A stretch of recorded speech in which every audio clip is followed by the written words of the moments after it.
is Dak Prescott getting his contract extension, which, wow, I thought I ended up saving it, which ended up being a 4-year, $160 million contract, which does not have a franchise tag or trade clause. He has two record breaking details in this deal, which is $126 million guaranteed and the $66 million in the signing bonus. Now, the final 2 years of the contract, which because technically it's a 6-year deal, is going to be voided. Is void. Now, the contract can also reach up to 164 million based off of performance. Now, Joe, you're the Dallas Cowboys fan. I'm going to go ahead and add this in here. If the Dallas Cowboys decide to cut him before June 2023, they can save $31 million in cap space. Excuse me. Now, I know a lot of people were extremely upset. Well, mixed feelings. I have mixed feelings, but let me go ahead and ask you, G Money, first, since you're the Dallas Cowboys fan here. How do you feel about the contract? Wrong. Joe is a Cowboys fan. Let him go first. Oh, excuse me. I thought I said Joe. My bad, Joe. I'm gonna let you go ahead and go first, man. Yeah. I'm happy that he got his money because now we could put it behind us. And the bad thing about it, you know, I look at it from a business standpoint, and I see how a lot of other organizations are being ran. And you know, when guys take that money like that, you know, you kind of take off a lot of things on the table. And you know, Dallas would have to draft well now, which they don't really seem to have a problem with drafting. But yeah, they do. Yeah, they do. I'm lying. They have a problem. They did a fairly decent job, in my opinion. To me, they have a problem with the secondary. They never find that right guy in the secondary. Like, yeah, it's always the secondary. Like, you could find something on the defensive line. They could find something in the linebacking core, you know. And then when it just comes down to the secondary, it's like it's always a flop right there. They've drafted there. They went through free agency there. And it just never works. I mean, who was our last good corner? What, Deion Sanders? What about Anthony Henry or Terrence Newman? Let's not talk about Terrence Newman. Yeah. Anthony Henry, I can't even remember that guy. But yeah. Roy Williams. Roy Williams. Byron Jones. Byron Jones. You see, we let him go. Obviously, we let him go because of money. But again, I'm not saying Byron Jones was a good talent, and because of trying to have to pay Dak and all that other stuff, we had to let something go, and that's going to be our future. You see, we let people go without even signing Dak, so this is going to be our future for the next few years. I mean, if you ask me, I mean, a lot of people I've heard say they don't want this, but I think we should trade Amari Cooper.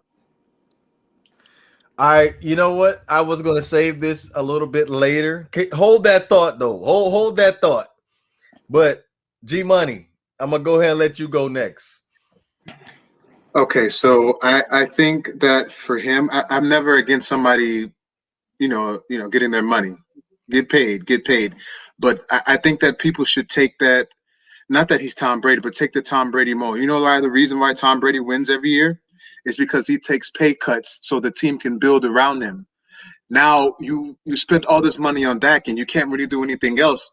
So yeah, you signed him, great, but you're gonna suck next year because you have a potential to be bad next year because you didn't add any players to him. You could have signed him to a lesser contract. You could have tagged him, or maybe you could trade him. I don't know, but I just think that for the Cowboys organization, he unintentionally strong. Like it's going to be hard for them to be relevant. Yes, they got their quarterback for the future, but can they do anything else? Can they add more pieces to him? Can they, it's going to be hard. So drafting is their best bet, like Joe said. So we'll see. Mm-hmm. Hey, I want you to let this sink in. Next year, Tom Brady is making $25 million. Mm-hmm. Let it sink in because Tom Brady has been making that for most of his career. And then the man has 7 championships. You know, I've said this a lot of times to people. The NFL is a copycat league, but for some reason, that's the only place that nobody wants to copy. I mean, when the Dolphins broke out the Wildcat, everybody started doing the Wildcat from little league all the way to the pros. Everybody was doing the Wildcat. You know, Mhm. so for like, why isn't that strategy like really copied and duplicated like that? Like, you have all these guys out here just money, money, money, money, money, and then all of a sudden you can't win. You're just Mhm. sitting up there. You're getting all this money. I get it, but I mean, I guess that's what we're here for. I mean, I hear all the time, I'm here to win a Super Bowl, but no, you're not. You're really here to try to get as much money as you can, Mm-hmm. because that's what it is. Because everybody's always looking for the big payday, and every year it's a brand new highest paid something. Can I ask a question? Mhm. If you got signed by a team, would you take the lowest amount possible to play for that team? Now, see, that's a tricky one because it depends on. Now, look, but see, here's the thing. Let Okay, let's be honest. We all know nobody's gonna take less. We know that. I won't take it. You won't take it. Whatever. At the end of the day, but if you It know all you're depends. sitting up there, if you're sitting up here 6, 7 years down the line, and you already done got paid what a couple of times, and now I want to win. So now what? I mean, I think I would take that pay cut. Somewhere down the line, you're going to take a pay cut, whether you got it in the beginning or whether you're going to get it on the back end later on. Somewhere down the line, you're going to take a pay cut. But obviously, if that opportunity is there to get that max See, contract, take it. Do you agree with see, that, G and, and, Money? and Prescott's. I think in Prescott's defense, I would take it. Like, why would I not take it? You know, like Mhm. I'm still young. I could still win later. I mean, it's a bad way of thinking. You want to win now, but I would take the money if I was him. I just think for the Cowboy, for him, that was great.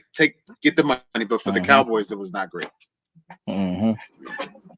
Now, let me go ahead and break this down to y'all real fast as far as this contract is concerned. So, um, probably one of my biggest issues before I actually looked at the contract was Dak Prescott coming into the 2021 season, him coming off the leg injury. We don't know exactly how he's going to perform, and I alluded to earlier, they can get off of that contract after in the 2023 season if they wanted to, if he doesn't play up to the standard.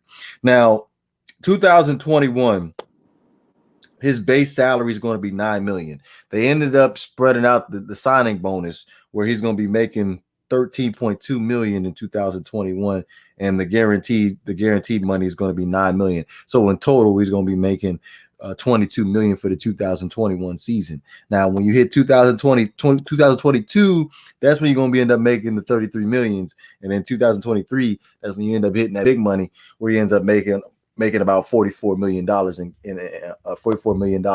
So with that being said, they're open to do some things in 2021. But me personally, going back to the whole money situation, if it's me, I'm going to try to take as much money as I possibly can because the NFL stands for not for long. So Dak Prescott, I'm pretty sure he knows. Like, look, I got injured on the franchise tag. Leading up to this point, he's only made like what, a couple million. A total and probably $4 million. Yeah, in total. So come on now, like it's his Well, payday. You got to don't look at it from two different perspectives. All don't right. get me wrong. I'm not saying he don't deserve it. He deserve it. Give it to him. Well, But at the that end of much the I, day, though. at the That, end of the day, you could have. At the I, end of the I, day, I, at the I end of don't the know day, if he deserves it. you could have given this to him earlier, and it wouldn't have been so much right now. You know, Yeah. because you hesitated. This is like that person trying to squeeze that last bit of toothpaste up out of the tube. You know what I'm saying? And that's what Jerry was trying to do, and Dak ended up winning. Because if not, what you're gonna do? You're gonna let Dak walk, and then what you're gonna be left with? Andy Dalton? Mm. You know what I'm saying? So you had to pull that trigger because there was nothing out there. You're not in position to draft. And I think that was another holdup. They probably were making phone calls to try to get into higher into the top 10 because we're number 10 right now. So they probably was looking to go a little bit higher. Probably couldn't make a move to try to grab one of these quarterbacks. And, here we go. Let's go. You got to pay the man because if Dak walks, Dak is coming for you. Wait, let me ask you a question, Joe. 1 second, Vor. Let's say he doesn't perform in 2 years. So when 2020 hits, are you trading him to save that money? Or are you releasing him? What would you do? If he does, so basically, if he's going to be Carson Wentz in 2 years, is what you're saying? No shade. I'm just saying, but we don't see Carson Wentz go from. Sure. I mean, It's okay. It's okay. I'm just saying he's the only one I've seen that go from. He's the only one I've seen go from, this top-notch guy, and then all of a sudden he just fell off, like his decision making. But anyway, that's not what we're talking about. My thing is, yes, if he goes and not just that, like Jared Goff too. Carson got a ring, so I ain't worried about it. Yeah, but he didn't win it. But okay, but that's fine. But yeah. So. Yes, if he does decline like that, if he does go into a decline, then yes, trade him if he goes into a decline. Okay. Did you? Oh, Shake left. Okay. There you go. I think that's him. Now, my question is to you: like, you really don't think that you guys could have ended up drafting a quarterback in this year's draft? We could, but man, they got to go through a lot of other things. I mean, right now we're going through a whole new defensive coordinator. I don't understand why Dan Quinn is there, but I mean, he's the best at defense for himself, because as far as being a head coach, we saw what happened to the Atlanta Falcons, and one of our wins came off of Dan Quinn, which was bogus. So we basically got him fired, and now he's hired by us. All right, so I'm about to read you the top 10. Hey, by the way, hold on, let me say something. I just want to bring up 2 points. Number one, look at how what's his name? Todd Bowles is doing in Tampa, and look how Vance Joseph is doing in Arizona. They're both head coaches. They failed, and they went back to being Wade Phillips. Look at Wade Phillips. When they went back to being defensive coordinator, they did well because that's all they have to focus on now. You know what I mean? So Dan Quinn, I think, is going to be a good defensive coordinator, just like Matt Patricia will be a good defensive coordinator for New England again. But at the end of the day, I think anybody could be a defensive coordinator with the Dallas Cowboys, especially with the guy that we had this past season. So, hey, don't hate on Mike Nolan. Mike Nolan is a phenomenal defensive coordinator. Nolan had no idea what was happening. He's a phenomenal defensive coordinator. Not for us. He wasn't. Well, it must be a Dallas Cowboy problem. Because you know why? Because remember what I said. We have no secondary. It's always our secondary that got bombed. Every play, no matter how hard or fast you was running. I seen Deshaun Jackson downfield. How old is that guy? How old is Deshaun Jackson? And he's out here burning our defense, man. Deshaun Jackson. You know what I mean? Deshaun Jackson has always kicked our butt. Every year. Like when he was in Philly, his early days, he always did damage to us. Then he comes back to Philly, and I'm like, maybe he's not the same anymore. And what do you know? They just throw it out there, and guess what? Dallas defense is nowhere to be found. It don't matter. Just throw it. I got the top 10 picks right now. You have the Jacksonville Jaguars sitting at number 1. Obviously, they're taking the quarterback, but keep in mind too as well that Deshaun Watson and Russell Wilson could take an effect on how these top 10 picks go. But you got the Jags, the Jets, they're taking a quarterback. The Dolphins, there's a possibility they may end up taking a quarterback. The Falcons, possible. At that point, the Falcons better. Yeah, it's a possibility. Like the Eagles, it's a possibility. The Lions is a possibility. The Panthers is a possibility. Broncos is a possibility. So all these teams within the top 10 are all possibilities of picking a quarterback in the first round. Nah for the bay. Nah for the bay. Nah. We don't care what you say. Nah for the bay. Nah for the bay. Nah for the bay. Nah. We ain't hearing what you say. Is not for the bay. Fire!